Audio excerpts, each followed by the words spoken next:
Que la bénédiction de Dieu le Père, Créateur de toute la famille, soit sur vous. Que la grâce de notre Seigneur Jésus-Christ, premier-né parmi de nombreux frères, soit aussi sur vous. Que la communion du Saint-Esprit, le Consolateur qui unit les cœurs, soit avec vous et toute votre famille. Que la paix du ciel descende sur votre foyer en ce moment précis. Qu'elle enveloppe chaque pièce, chaque cœur et chaque vie, tel un manteau sacré de lumière et de protection. Sentez, par la foi, le sceau de l'amour divin marqué sur votre porte. C'est le signe que cette maison et cette famille appartiennent au Seigneur. Nous nous unissons maintenant en un seul esprit et un seul cœur. Nous entrons ainsi dans la salle du trône de la grâce. Avec l'autorité qui nous a été donnée au nom qui est au-dessus de tout nom, le nom de Jésus, nous nous levons par la foi comme gardiens spirituels de nos foyers. Nous déclarons que toute arme forgée contre votre famille ne prospérera pas. Au nom de Jésus, nous réprimandons et lions l'esprit de division. Nous lions aussi l'esprit de discorde, de colère, d'amertume et de manque de pardon. Nous brisons maintenant le pouvoir de toute parole de malédiction. Celle-ci fut lancée contre votre mariage, vos enfants et vos finances. Nous annulons toute sentence d'échec, de divorce, de rébellion et de maladie. Par le pouvoir du sang de Jésus, nous brisons les chaînes des malédictions générationnelles. Nous brisons également les dépendances, les traumatismes et les forteresses. Ces chaînes et forteresses se sont transmises de père en fils. Nous déclarons que votre famille n'est pas destinée à l'échec, mais à la victoire. Nous ordonnons que l'esprit de désunion et de confusion quitte votre maison maintenant. Nous proclamons que le Roi de gloire, Jésus-Christ, entre avec sa providence. Il entre aussi avec sa guérison et sa paix. Nous couvrons chaque membre de votre famille avec le sang rédempteur de Christ. Cela inclut le plus âgé et le bébé encore dans le ventre. Que ce sang soit un mur de feu autour de vous, vous protégeant. Il vous protège de toute attaque de l'ennemi, des accidents et des maladies. Il vous garde aussi de toute flèche du malin. Nous déclarons que votre maison est un territoire saint. C'est un oasis de paix, un lieu de refuge et un phare d'espérance. Tout cela est au nom puissant de Jésus. Maintenant, respirez profondément. Calmez votre cœur et permettez à la parole de Dieu de parler. Laissez-la s'exprimer plus fort que le bruit de vos préoccupations. Je souhaite vous inviter à explorer avec moi l'une des histoires les plus belles et puissantes. C'est une histoire sur la famille, l'amour et la restauration jamais racontée. C'est l'histoire que nous trouvons dans l'Évangile de Luc, chapitre 15. Elle est connue comme la parabole du Fils prodigue. Je préfère l'appeler la parabole du Père miséricordieux. Imaginez la scène. Un père, un homme de bien, avait 2 fils. Le plus jeune, impatient et poussé par un désir d'indépendance égoïste, approche son père. Il lui fait une demande qui, dans cette culture, équivalait à souhaiter sa mort. Il dit « Père, donne-moi la part de l'héritage qui me revient. » Pouvez-vous sentir la douleur dans le cœur de ce père? Il ne s'agissait pas seulement d'argent. C'était un rejet profond. C'était le fils qui disait « Pour moi, tu es déjà mort. Je veux ce qui est à moi et je veux vivre ma vie loin de toi. » Le Père, dans un acte d'amour incompréhensible, respecte notre liberté. Même quand elle nous éloigne, il divise ses biens et lui donne sa part. Le jeune homme part pour une terre lointaine. Là, loin des yeux et des valeurs de son père, il gaspille tout. Le mot utilisé est dissolument, c'est-à-dire de manière imprudente. Il a agi de façon sauvage, sans penser au lendemain. La liberté qu'il avait tant cherchée s'est transformée en esclavage. Les amis achetés par l'argent ont disparu lorsque les ressources sont épuisées. Alors, une grande famine s'abat sur cette terre.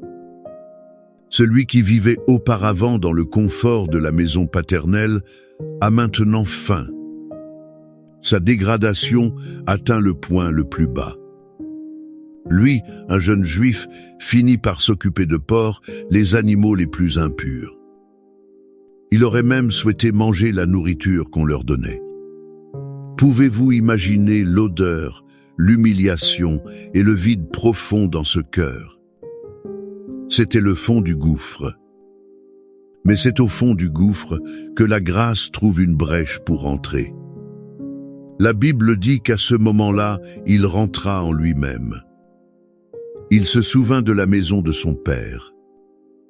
Il se rappela que même les serviteurs de son père avaient du pain en abondance. Pendant ce temps, lui, le fils, périssait de faim. Dans cet instant de lucidité, il prend la décision la plus importante de sa vie. Il dit « Je me lèverai et j'irai vers mon père ». Il prépare un discours, celui de quelqu'un qui se sent indigne. Il dit « Père, j'ai péché contre le ciel et devant toi. Je ne suis plus digne d'être appelé ton fils. Traite-moi comme l'un de tes ouvriers. » Et il entame le long voyage de retour. Maintenant, changez de point de vue. Retournez à la maison du Père. Imaginez cet homme. Les jours se sont transformés en semaines, les semaines en mois, peut être des années. Mais chaque jour, la Bible laisse entendre que ce père montait en un lieu élevé. Il regardait ensuite vers l'horizon. Son cœur de père n'a jamais abandonné. Il n'attendait pas avec un sermon ou une liste d'erreurs. Il n'attendait pas avec un « je te l'avais dit ». Il attendait avec un cœur plein de nostalgie et de miséricorde. C'était un amour qui ne s'était jamais éteint. Puis, un jour, il aperçoit une silhouette au loin, sale, maigre et chancelante. Mais un père connaît la démarche de son fils, même de très loin. Et que fait-il? La Bible dit quelque chose d'extraordinaire. Alors qu'il était encore loin, son père le vit et fut ému de profonde compassion. Il courut, se jeta à son cou et l'embrassa. Le père courut. Dans cette culture, un homme âgé et respecté ne courait pas. C'était considéré comme indigne. Mais l'amour de ce père était au-dessus de sa dignité et de son orgueil. Il était également au-dessus de tout protocole. Il court pour couvrir la honte de son fils. Il ne le laisse même pas terminer son discours répété. L'étreinte du père fait taire la confession d'indignité. Le père commence alors à donner des ordres. Il dit « Apportez vite la meilleure robe et revêtez-le. Mettez-lui un anneau au doigt et des sandales aux pieds. Amenez le veau gras, tuez-le, et mangeons, réjouissons-nous. Car mon fils que voici était mort, et il est revenu à la vie. Il était perdu, et il est retrouvé. » La robe a restauré son honneur. L'anneau a restauré son autorité et son identité de fils. Les sandales ont restauré sa condition d'homme libre. Car seuls les esclaves marchaient pieds nus. La fête était la célébration publique de la restauration complète. Qu'est-ce que cette histoire enseigne à votre famille aujourd'hui? Premièrement, elle révèle le cœur de Dieu, notre Père céleste. L'amour de Dieu pour vous et les vôtres ne dépend pas de votre performance. Même quand un enfant s'égare, même quand un conjoint se trompe, le cœur du Père Céleste continue de brûler d'amour et de nostalgie. Il regarde constamment vers l'horizon de votre vie. Il attend le plus petit signe de retour. Il n'y a pas d'erreur, pas de péché, pas de distance. Rien ne peut annuler son amour pour vous. Embrassez cette vérité. Deuxièmement, cette histoire crie qu'il y a toujours un chemin de retour à la maison. Peut être que vous qui m'écoutez êtes le fils prodigue. Vous vous êtes éloigné, vous avez gaspillé les bénédictions. Maintenant, vous vous sentez au fond du gouffre, indigne de revenir. Écoutez la voix du Saint-Esprit vous dire aujourd'hui, « Lève-toi et reviens ». La maison du Père est ouverte. Ou peut-être êtes-vous le père ou la mère qui prie pour un enfant perdu. N'abandonnez pas de regarder vers l'horizon. N'abandonnez pas de croire au pouvoir de l'amour qui restaure. Votre amour et vos prières sont comme un phare qui guide le chemin du retour à la maison. Et troisièmement, cette histoire nous enseigne le pouvoir du pardon. Ce pardon est nécessaire pour restaurer la famille. L'étreinte du Père fut l'acte de pardon qui a guéri toutes les blessures. Dans votre famille, il peut être nécessaire que quelqu'un prenne l'initiative de courir. Courir vers l'autre, non avec des accusations, mais avec une étreinte de pardon. Le pardon restaure l'honneur, l'identité et la liberté dans les relations. Qui, dans votre famille, a besoin de votre étreinte de pardon aujourd'hui? À qui devez-vous offrir la meilleure robe, l'anneau et les sandales de la réconciliation? La restauration de votre famille commencera peut-être. Cela se produira lorsque quelqu'un décidera d'agir comme ce Père miséricordieux. Ce Père qui court à notre rencontre est le même Dieu. Il nous fait des promesses de protection et de sécurité. Il ne nous aime pas seulement de loin. Il nous abrite sous ses ailes. Ses promesses sont notre bouclier et notre forteresse. Le psaume 4:11 Newton est pas seulement un beau poème. C'est la déclaration de propriété de Dieu sur ses enfants. C'est le contrat de protection divine pour votre famille. Et le psaume 23 est la garantie de ses soins quotidiens. Il garantit sa provision et sa guidance. C'est pourquoi je vous invite maintenant à fermer les yeux, si vous le pouvez. Laissez votre maison devenir un sanctuaire. Respirez profondément et recevez ces paroles. Ne les recevez pas comme une lecture, mais comme un décret prophétique sur votre vie et votre famille. Recevez-les comme l'étreinte du Père. Celui qui habite sous l'abri du Très-Haut repose à l'ombre du Tout-Puissant. Je dis à l'Éternel, « Mon refuge et ma forteresse, mon Dieu en qui je me confie. » Car c'est lui qui te délivre du filet de l'oiseleur, de la peste et de ses ravages. Il te couvrira de ses plumes et tu trouveras un refuge sous ses ailes. Sa fidélité est un bouclier et une cuirasse. Tu ne craindras ni les terreurs de la nuit, ni la flèche qui vole de jour, ni la peste qui marche dans l'obscurité, ni la destruction qui sévit en plein midi. Que 1000 tombaient à ton côté et 10 000 à ta droite, tu ne seras pas atteint. De tes yeux seulement tu regarderas, et tu verras la rétribution des méchants. Car tu as dit, l'Éternel est mon refuge. Tu as fait du Très-Haut ta demeure.